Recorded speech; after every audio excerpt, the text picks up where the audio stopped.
Hi everyone, so today we are happy to share with you one of our stats masterminds where we had a panelist of some of our favorite transaction coordinator companies across the United States who shared how to grow your business with a transaction coordinator, how to work best with your transaction coordinator, and when to hire your first one. So stay tuned for the rest of the video to share some of that knowledge with you. Perfect. Well, hello, everybody. Welcome to our TC Mastermind. I'm super excited about this one. This was kind of prompted by the fact that I require transaction coordinators with every team that we work with. We have some amazing companies on here today to kind of share some information. Well, we had a couple clients over the last couple of weeks not understand what a transaction coordinator was. And that blew my mind because I thought everybody knew what a transaction coordinator was, and that's just because of the fact that I think that they add so much to everybody's business, and I think it's so important. So I really thought this was great to have a couple different point of views on here from some of our transaction coordinators, and I'll have them introduce themselves in a second. They both service different areas, so I'm interested to see kind of the point of view for both. So Denise and Maggie, why don't you introduce yourself, the companies you're with, and maybe the areas you service also. Maggie, you want to go first? Hello, good morning. I am Maggie Newell, and I'm with Brandier Services. I run a team of we have about 5 to 7 team members at any given time. I did not mute my phone. I'm sorry. Awesome. Okay.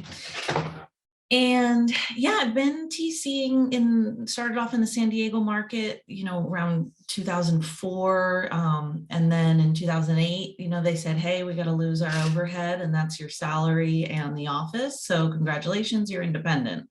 And so at that point, I just started to grow, bring on one assistant after another, just because we realized, each TC kind of has a personal max, and we wanted to be able to keep growing. So, all of that based around being paperless, and before that was focused in title, and then even moving offices into paperless systems. And that's kind of how I got into, wait a second, so I've worked my way backwards over the years through the transaction, starting with the title policy, kind of all the way back to, offer prep. And so just seeing the evolution of the industry, I've absolutely loved, and just what's contained in the contract, I'm a nerd for. So, we started off Southern California. Northern California is almost like a separate state, even though it's on the same contract, but we service the entire state. And now I'm in Olympia, Washington for the last 3 years. And so we've added in Washington State, and we've started in Colorado recently. We've done Arizona and a little Oregon. So we're hoping to just continue, where our need is. We're happy to read that contract and work it. Awesome. Yeah. Denise, you want to share who you guys are? Yes, good morning, everybody. It's so great to meet you. Great job, Maggie. So I'm Denise Salvi, and I am with Hello Leverage. I'm actually the director of sales. I love people. I love what agents do. I love what our transaction coordinators do, but you do not want me working your contracts. I know enough to be dangerous. I can tell you everything from A to Z, but I'm in charge of the sales for Hello Leverage and client retention. Of course, once you get an amazing agent signed on, how do we keep them happy, and how do we make sure that everything is compliant and moving forward so that we can grow when they grow. But Hello Leverage has been in business for 10 years. We service 26 different states, which I can rattle off for you here in just a second. But we've just grown organically over the last 10 years. We move either when a client moves, or we make a great connection with a team or an agent that we feel is a great culture fit, volume fit, capacity fit, etc. So the last 3 years since I've been with Hello Leverage, I think we've added 10 extra states. So last year, just to give you an idea, we closed over 4,200 units. between our contract to close services, which I'm excited y'all are going to learn more about transaction management today, but also through our listing coordination services, which is another way that we help agents leverage time. So we are in Alabama, Arizona, California, Delaware, Florida, Georgia, Idaho, Kentucky, Louisiana, Maryland, Minnesota, North Carolina, New Jersey, New Mexico, New York, Ohio, Oklahoma, Oregon, Pennsylvania, South Carolina, Tennessee, Texas, Virginia, Montana, and Washington. And you are right, Maggie, California is its own little precious little state over there, north and south. I'm just gonna leave it there. California can be a little bit tricky. That's probably why I'm such a big fan of transaction coordinators, because I feel like that's where I came from, and contracts are so difficult. Well, thank you guys for sharing. You guys are all over the US, which is super awesome, really beneficial for a lot of our team. So, I wanted to kind of pick you guys' brains and get a different point of view, because as some of our agents go through coaching and they're starting their businesses, they're kind of always trying to figure out who their first hire should be. And I generally respond with, I feel like a transaction coordinator should be your very first hire when you're trying to scale your business. So when do you both think an agent should hire their first transaction coordinator? When should they make that move and make that decision? I mean, I agree. It's, really upon getting your license, and because there's no salary, you're not retaining them, you're not, so you're just making that connection. And same as you want a good lender in your relationship. So when you're ready, where's your loan going to go? Where's your title going to go? You want to know where's your transaction going to go, because at the point of shaking hands with that client and your first documents,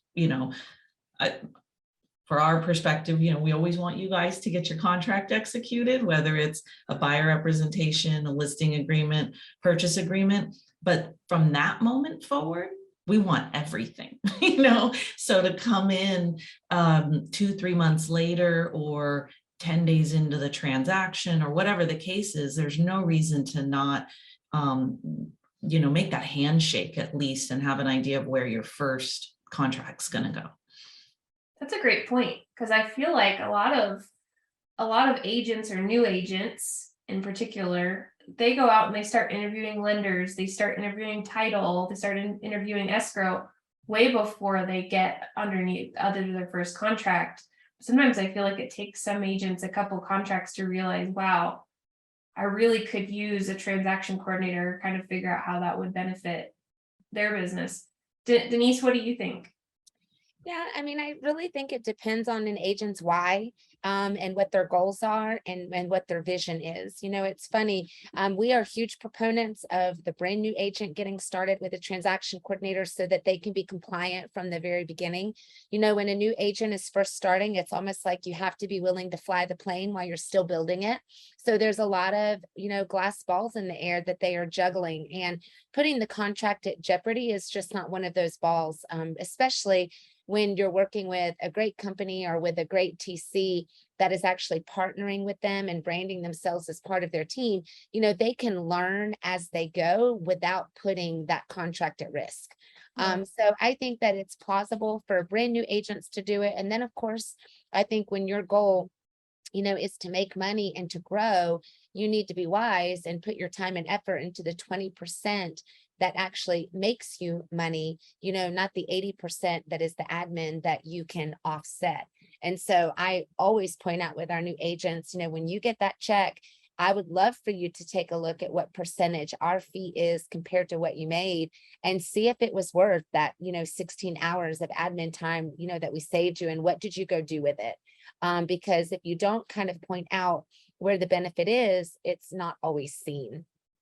Yeah, that's a great point. I love that, because it's like, what could you have done as an agent in 16 hours to go and make more business happen versus figuring it all out, right? Figuring out broker compliance and DocuSign and stuff like that. Awesome. So I'm going to go back to the like kind of the why I wanted to do this, and just this came up the other day where, you know, someone was, we both said transaction coordinator. She was thinking something totally different than I was. And the definition of transaction coordinator in my mind was so different than what she was thinking. It was very much broker compliant. So can you both share with me, you know, what is a transaction coordinator? What do they do for you? What is their role in your business?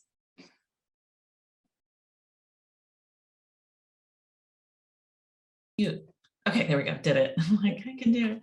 Yeah, I feel like Denise will have, you know, such a great perspective after with having that variety of states, because I think ultimately it's for us being so California centric and now looking at what are required in the different states, you're realizing that it's filling the need of what that market can delegate away, right? That doesn't establish an agency relationship. And I think for us, that's key, is that, yes, I have a broker's license in multiple states, but I am not going to be using it in my role as a transaction coordinator. So there's what does it take to be compliant and what can we get done for you, but what does not cross that line into establishing an agency relationship.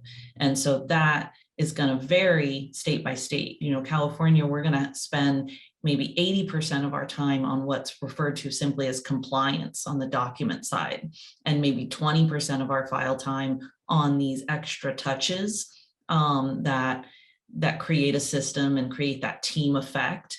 But, you know, when we move into the states that have a total of 7 pages of disclosures, or, you know, the transaction file itself, if we were printing it, is this big instead of this big, you know, then that balance of our time is going to be spread differently. So I'd love to hear Denise's perspective on that, just because, again, we spend a lot of our time on compliance in California and not quite as much in other states. So when we have that conversation, Jennifer, you're not always syncing up with what someone expects, right? Mm-hmm. Oh, expectations, Maggie. I love that word, you guys. That's why our agents, you know, that is one thing when you're on board with us, you have to get through me first so we can have that important conversation. What exactly does your transaction coordinator do? And what does she not do? And of course, it's, you know, it takes a contract or two for agents to get used to working with their TC, especially if they've had in-house assistants before, or personal assistance, or some kind of administrative help. Because again, there are some things that are specific, you know, to the contract and what we do. And then there are some things that are truly more of an admin role, if that makes sense. And the benefit of working with someone like us or someone like Maggie and her company is that you're getting the feeling of an in-house assistant without the fixed expense of an assistant, right? So, you know, basically a transaction coordinator for us, you know, they're assisting the real estate agents in those day-to-day tasks of managing the contracts while they're in process so that they can focus on income producing activities. And basically the transaction coordinators become the liaison between the real estate agents, the clients, the professional parties, whether that's attorneys, title, escrow companies, mortgage brokers, and we're effectively handling those administrative tasks, you know, to get to the sale. The biggest thing, like Maggie mentioned, is, you know, we don't require our transaction coordinators to be licensed because they're not going to handle anything that requires a licensure. And one of those biggest things is negotiations, right? So, you know, we can't negotiate on behalf of the agent. So, you know, that's kind of, you know, a big thing that, you know, we kind of explain, but, you know, but our goal is to handle, usually in most states, it's about 98% of the admin work that involves that contract, except for things like negotiations that we can't handle. Yeah. Or admin tasks, like we can't drive and put the sign in the yard for you. We can't, you know, those types of things. Yeah, that'd be a little bit hard, right? Yeah. A little and expensive. Yeah, a little bit. All right, great. Well, I think my last question for you guys, and I kind of want to just like open it up for you guys to share if you guys have some pointers for agents or something like that. But how can an agent make the most out of their relationship with a transaction coordinator? I know that can be kind of difficult, especially for those first couple transactions. How can they make that relationship really successful? Well, I think the simplest we see it like in our, TC group, we talk to each other all the time, but it's CC the TC, but honestly, I have to convince our agents on a regular basis, like there really isn't too much information that we can be providing us when, in the old days, and this goes dating myself, but like where email, was new. And so there were so many aspects where the file would go silent for weeks and it was like, does this exist anymore? And then you realize there was a lot of ongoing negotiation. In this day and age, there's no reason to not just continually include the TC, especially if you want that information to be part of your record, right? We're going to be submitting a comm log for you on your behalf to the broker. So I have sharp agents that will always, all of a sudden will get copied in and you'll see a conversation that's been going on. And he's saying, document this for my file. I want you to cover my butt on how I'm handling this conversation. And then on the other side of that coin is obviously if this conversation you're having shouldn't be in writing, then don't copy the TC, but that's something that you hope doesn't happening, but unfortunately it is. And I'm like, there's no such thing as like, here's this document, it's going, it's outside of escrow. Well, I don't want it either. But I think, keep us in the loop. That's, I think, the best thing for you. That's great. I feel like a lot of times, Maggie, with your team, sometimes I'll like look through the trail and be like, why am I getting this? And I'll add you guys back in because I'm like, this is not for me. Does the transaction coordinator have it? No, someone down the road just completely removed them off the thing. And I'm constantly like forwarding it back. Like, please add this person back in. I love it. I love it. That's great. I mean, there's no such thing as over communicating. You're so right, Maggie. I think, one of the best tips that I try to stress with agents is to just, work on building a relationship with your transaction coordinator. I mean, they are literally an extension of you. They take their job very seriously. Like with anything else, I think when the TC and the agent actually take time to get to know each other, bond, figure out each other's preferences, how they best like to communicate, what's the best way to reach them in an emergency. When the agent realizes the TC truly has their back, and we are just as excited when that contract gets to the closing table as they are, I just think that goes a really long way. So, our TCs brand themselves as part of agents' teams even. So, when I say that we truly feel like it's whole team winning, that's the case. So, building trust from the very beginning, knowing that each other has your back, I think that goes a really, really long way. Awesome. Yeah, I think a lot of agents forget that your transaction coordinator really is trying to be part of your team. So ask them how their day was and check in with them and see, after a transaction's finished, give them a call and just see how did everything go. How you can improve as an agent, communication, stuff like that, and improve on it every single time. That's a big one for us, is just kind of like reaching out to the admins. How did it go? What can we do? How can we make it better? I know I'm checking in with you guys all the time. Like, what can we do? How are my agents doing? That kind of thing. Like that's so important to make it run super smooth. Do either one of you have any tips for new agents or existing agents on just building their business with using a transaction coordinator? I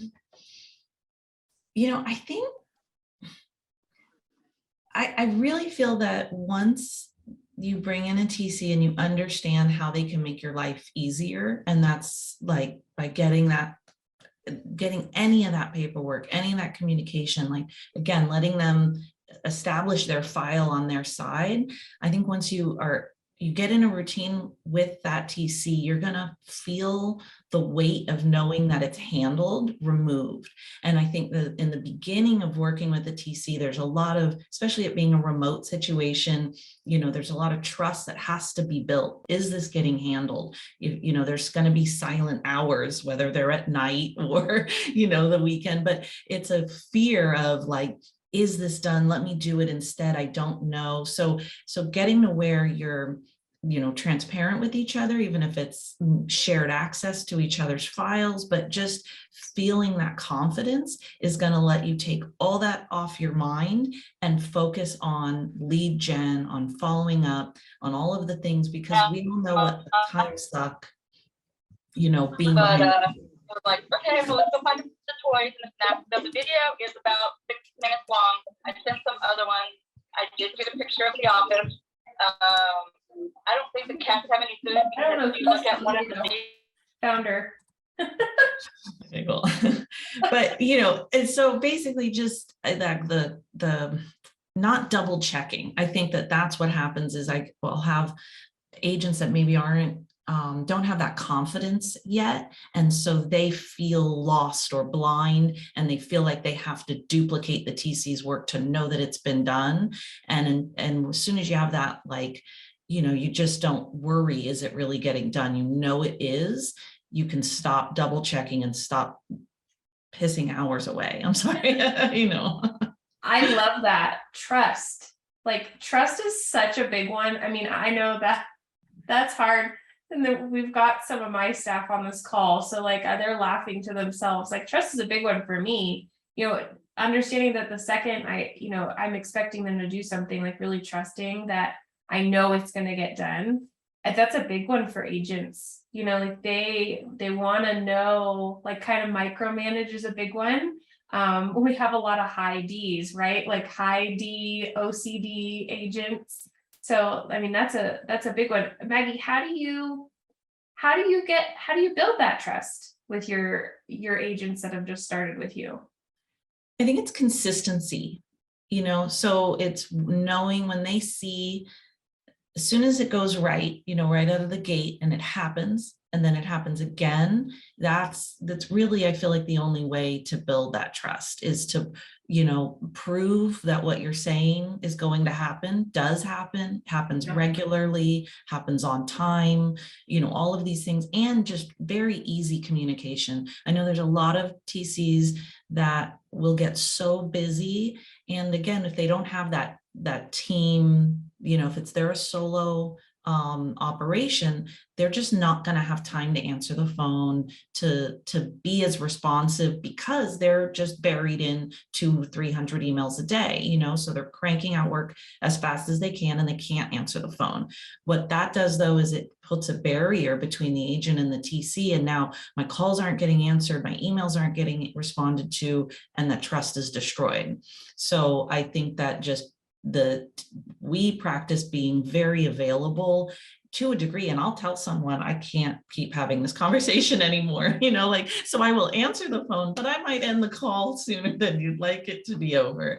But it's, in order to keep that consistency. So I think there's no magic answer right out of the gate, but it's just delivering what you promise and continuing to deliver it consistently. Awesome. Yeah, great. Denise, do you have anything that you'd like to share? Yeah, by the time Maggie's done with all her great knowledge, I forget what the initial question was. But that being said, I think you're talking about advice for new agents or growing businesses. And the reality is what you measure grows. And, we are not meant to wear all hats and be able to do them all well. So again, I have not met a productivity coach, a business coach. I have not met any of those types of influences in agents' lives yet that do not recommend leveraging, especially leveraging out what you're not best at. And I do truly think, sometimes agents, independent agents, team leaders, team owners, they really feel like they have to know everything, and that's very expensive. And that is very time consuming knowledge that you're trying to gain, both for your time and for your pocket. And so, learning to leverage out what you can so that you can spend your time on other things. I mean, I just think that's the number one way, for people to grow. And so that's what, companies like ours do. And one of the things that, I like to really, highlight is that there are some things, especially in today's world, if we've learned anything over the last few years, that can be done virtually very, very well, and can be done at a cost point, that is effective and fits into the bottom line for most business plans. And what I think it allows you to then do as an agent is think, okay, so if I've got this taken care of over here, for this great price, then what do I really need someone sitting in an office with me doing? And that goes back, to those, that 20% that actually helps generate new growth and income. So, yeah. Amazing. Well, thank you guys for sharing. I think this is awesome for both new agents and existing people that are trying to grow teams and stuff like that. I know it's one of the first things we recommend. Like, you don't have a transaction coordinator, like, let's talk about why and let's get you one, whether it's someone that's closing, at the per deal or in-house, depending on whatever they're trying to do. If anybody wants to get a hold of either one of you, what's the best way to reach out and chat? Yeah, I would say phone and email I love answering the phone, especially if it's new business. Awesome. Yeah. Maggie, what's your direct line if anybody's looking for you? Yeah, it's 858-877-3830, and I'll put that in the chat too. Perfect. Okay, and then Denise dropped her phone number and their website down on there. And then if they go on to the website, are they scheduling a consultation with you directly, Denise? Yes, so there's a Calendly link on all the pages of our website so that you can find a time convenient for you. All of the service consultations are under 15 minutes. You can have more of my time, but I don't have to take up more of your time. I just think that's important for agents to know. Sometimes you have to slow down to speed up. So you can call me from the car. You don't have to be sitting and taking notes, because that's something that we can pass on to you. But yeah, it'll take you right to either mine or our other director of sales. Awesome. Well, thank you both for joining us today and sharing all of your amazing knowledge. And thanks everyone for jumping on our mastermind. Hope to see you guys on the next one. If you want to stay in the loop on when our next masterminds are, make sure to follow us on Stat Solutions on Instagram. And thanks everybody, and have a great day. Thank you. Thank you. Bye. Thank you guys so much for enjoying our Stat Solutions Mastermind with our transaction coordinators. If you want to hear about the next masterminds that we're going to have with some of our affiliate partners and some of our favorite vendors in the industry, just follow the link below in the description or follow us on Instagram at Stat Solutions. Thanks, and see you next time.